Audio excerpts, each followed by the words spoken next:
This is so exciting. It's opening day for the WNGA, and everyone is so excited. Wonderful welcome to all these fabulous ladies on this beautiful day. Great to be back. Looking forward to another wonderful season with the Ladies 9-Hole organization. We're all wearing blue and white, as you can see. It's a great way when you come to BallenIsles.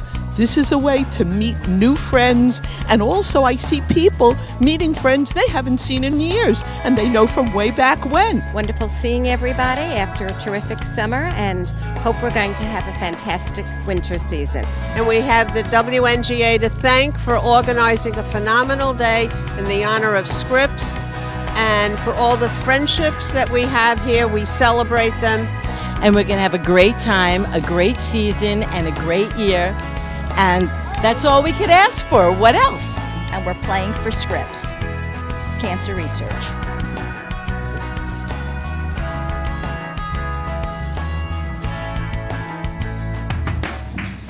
Thanks, Bea. And I just want to start out by saying how happy I am to be here, and thank you so much for opening up your organization to the Scripps Research Institute. We appreciate it so very much, and we actually need it so very much. I just wanted to make a couple comments over the next 3 or 4 hours to, kidding.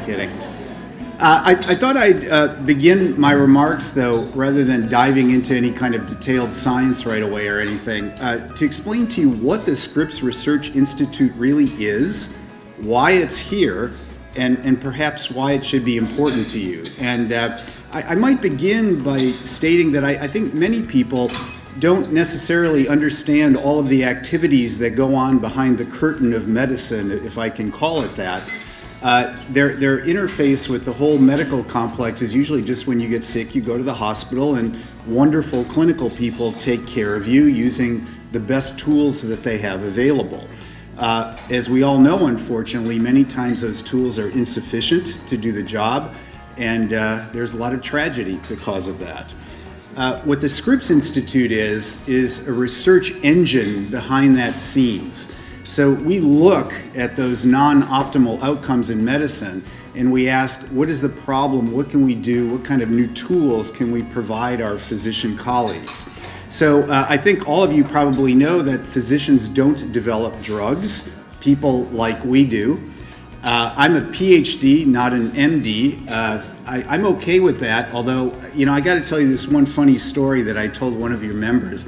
My PhD's from Stanford in organic chemistry, and after I got it, I returned home, and my parents had a little reception for me, and my Aunt Helen came up to me with this very disturbed look and said, "Oh, Tom, I always thought you were smart enough to be a real doctor." But I can assure you that even we not-so-real doctors have an important role to play. And let me kind of walk you through what we do at least 100,000-foot level. So I think you can appreciate that when a new drug comes on the market or a new therapy comes on the market, it's the result of years and years of both basic and applied research.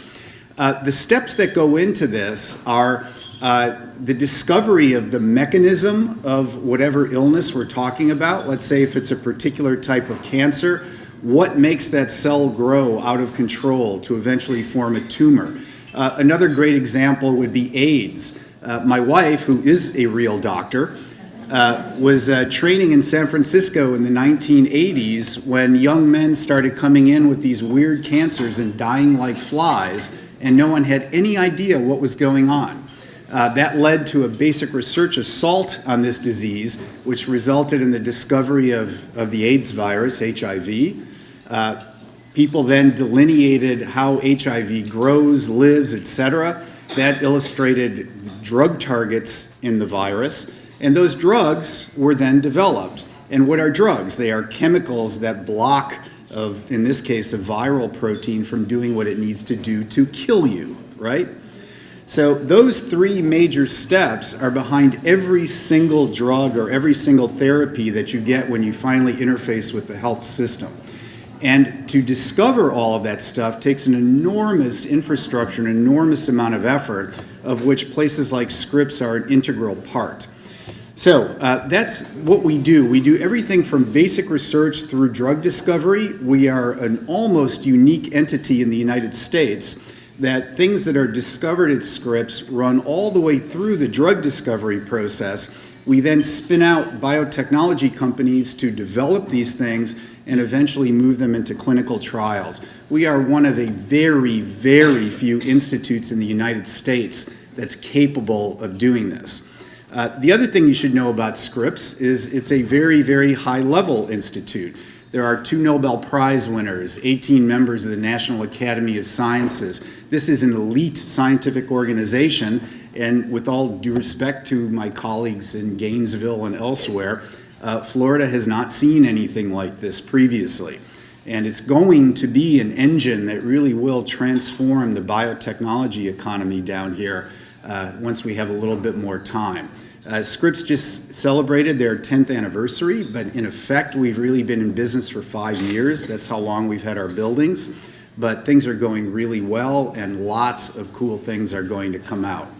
I thought I'd just give you a couple of examples before I quit of truly transformative things that are in the works at Scripps right now. I think many in the audience may be very interested in breast cancers. As many of you know, the old method of treating breast cancer, and in fact most kinds of cancers, was to rely on the fact that cancer cells have to grow more quickly than normal cells. And so really what doctors have been doing for quite a long time have been feeding cancer patients poisons with the idea that those poisons will kill the cancer cells faster than they kill normal cells. As many of you may know, if you've been through this or you've had friends who have, that therapeutic window is sadly limited. So a revolution in cancer biology over the last 20 years or so has been to gain a molecular level understanding of what really drives the relentless progression of these different kinds of cancers and to identify actual molecular targets that can be drugged in a much more selective way in order to block or kill these cancers. One super exciting development that's going on at Scripps is that there's been a discovery that certain kinds of molecules called microRNAs, and I promise you I'm not going to geek out on you entirely here, but there are these particular RNA molecules that are the drivers of triple-negative breast cancer.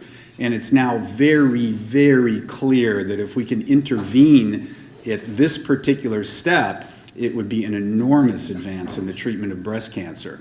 So the problem is that these microRNAs are a kind of biomolecule that's never been drugged before. Pfizer has no idea how to do this. Merck has no idea how to do this.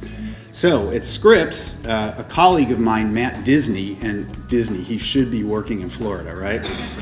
A colleague of mine, Matt Disney, undertook a 7-year technology development project to develop entirely new technology and chemistry that allowed us now to begin to drug these RNA molecules for the first time. He published a couple of absolute breakthrough papers last year showing that we could inactivate these microRNAs that cause triple-negative breast cancers.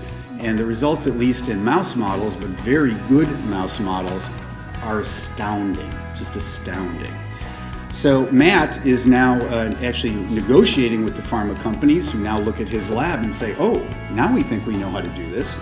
And we're about to try to move these drugs to be, we hope, into clinical trials. It turns out the same technology can be applied to ALS, another disease that you've probably heard about quite a bit.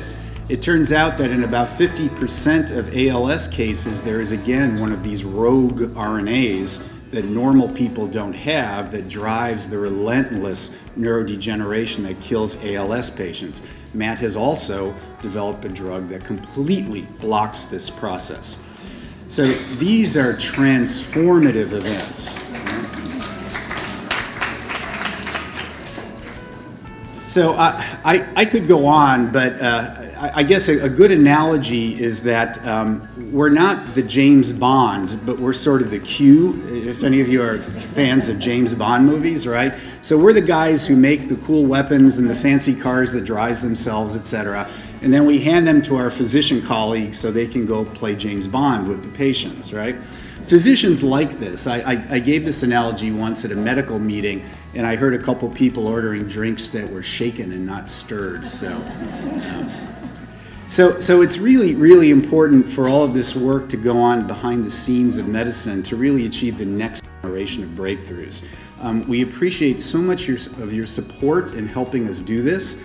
Scripps, like anything else, is a business. We have to support it. I should make clear we're a nonprofit, but I think about us as a business. And we can certainly use all the help we can get in terms of upgrading our equipment, keeping modern, making sure that we have the resources to keep all these spectacular researchers here when other institutions come calling for them. It's really, really important that we get support for this, and I thank you so much for helping us with this.